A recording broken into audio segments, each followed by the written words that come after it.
오늘은 역대 최악의 자동차 디자인에 대해 알아보겠습니다. 편집자의 주관적인 의견이 아닌 해외에서 선정한 것으로 재미로만 봐주시면 좋을 것 같습니다. 구독자 여러분 항상 감사합니다. 첫 번째는 폰티악 아즈텍입니다. 청소기 먼지통, 지옥에서 불법한 외모를 가진 자동차입니다. 외신들은 아즈텍을 보자마자 악평을 쏟아냈습니다. 크로스오버라는 명칭조차 생소하던 시절 GM은 미니밴 플랫폼으로 아즈텍을 만드는 아주 독특한 시도를 했습니다. 당시 GM 수장인 리 와그너는 차를 만들면서도 너무 못생겨 실패할 수밖에 없을 것이라고 말하고 다녔습니다. 출시를 앞둔 한 달 전 한 언론과의 인터뷰에서 실패를 예감하고 악평도 즐기고 있다고 말했습니다. 그런데 놀랍게도 이 차는 꽤 많이 팔려나갔고 실제로 구매한 소비자들은 실용성 면에서 높은 만족도를 보였다고 합니다. 두 번째는 피아트 멀티플라입니다. 못생긴 디자인에 피아트가 빠질 수 없습니다. 멀티플라는 귀여운 디자인으로 유명한 600 멀티플라를 현대적으로 재해석한 모델이었습니다. 그런데 해석을 어떻게 하면 이런 차가 나오는 걸까요? 엉뚱한 상향등 위치, 툭 튀어나온 주둥아리 때문에 치명적인 디자인이라는 평가를 받았습니다. 널리 알려진 별명은 미치광이 오리입니다. 당시 거의 모든 자동차 매체가 뽑은 최악의 디자인에 쉴 새 없이 이름을 올리곤 했습니다. 하지만 개성 넘치는 디자인으로 미국 뉴욕 현대미술관에서는 다음 세기를 책임질 차량으로 소개하기도 했습니다. 실제로 이 차량의 판매량도 그리 나쁘지 않았습니다. 세 번째는 닛산 무라노 크로스 카브리오입니다. SUV도 매력적이고 컨버터블도 물론 좋습니다. 하지만 그 둘을 결합하는 시도는 그리 아름답지 못했습니다. 닛산이 만든 무라노 크로스 카브리올레는 말 그대로 SUV의 지붕을 달랑떼내 컨버터블로 만든 차였습니다. 디자인에 조금 더 신경을 썼더라면 좋았을 법한데 총체적 난국을 보여줍니다. SUV의 둥실둥실하고 실용적인 느낌이 날티나는 컨버터블의 스포티한 느낌과 서로 어울리지 않았습니다. 설상가상으로 가격이 1000만원 이상 비싸져 소비자들의 관심도 멀어졌습니다. 유명 자동차 전문지도 뭐 하나 멀쩡한 게 없어 똑똑한 카를로스 군가 승인했다고 믿기 힘들 정도라고 혹평했습니다. 결국 닛산의 기발한 SUV는 저조한 판매량을 기록하며 단종됐습니다. 네 번째는 기아 오피러스입니다.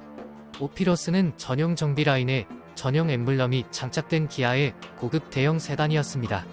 해외에서는 기아 아만티로 수출되었는데 메르세데스 벤츠 E클래스를 닮은 전면, 링컨 타운카를 닮은 C필러 등 각종 차들의 독특한 디자인 요소를 한데 모은 탓에 툭하면 놀림감이 됐습니다. 무른 승차감 또한 해외에서는 혹평이었고 연비도 나빠 고유가 시대 미국에서 고전을 면치 못했습니다. 가장 큰 문제는 비싼 기아차였다는 점입니다. 가격 대비 뛰어난 편의 사양을 제공했지만 브랜드 가치가 낮아 쉐보레 임팔라, 뷰이그 아크로스 등에 비해 등급을 한 단계 낮추며 경쟁할 수밖에 없었습니다. 하지만 국내에서는 꽤 인기를 끌면서 당시까지 기아차가 출시한 대형 차종 중 가장 많은 판매량을 기록했습니다. 다섯 번째는 에스턴 마틴 아곤다입니다. 클래식카는 고풍스럽고 예쁘다는 편견을 한방에 날려버릴 자동차도 있습니다. 에스턴 마틴이 1976년에 내놓은 아곤다입니다. 전자식 계기판과 터치패드 등 첨단 기술로도 가릴 수 없었던 것은 에스턴 마틴 팬들조차 외면하게 하는 외모였습니다. 가격도 너무 비싸서 제대로 판매된 차가 몇 안 됩니다. 하지만 에스턴 마틴은 언젠가는 소비자들이 알아줄 것이라며 오히려 외건, 슈팅 브레이크 같은 차종을 더 추가했습니다. 그러자 팬들은 못생긴 차가 세대로 늘었다고 불평했습니다. 나곤다는 12년 동안 645대 판매라는 초라한 성적표를 받아들고 쓸쓸히 사라졌습니다.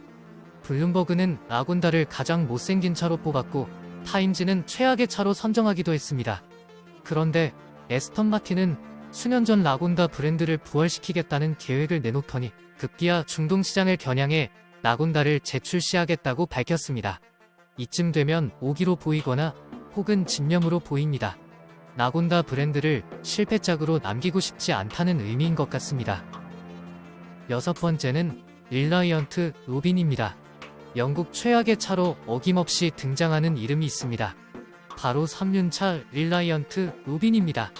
여러 제조사가 3륜차를 시도하다 실패했지만 이보다 엉망일 수는 없습니다.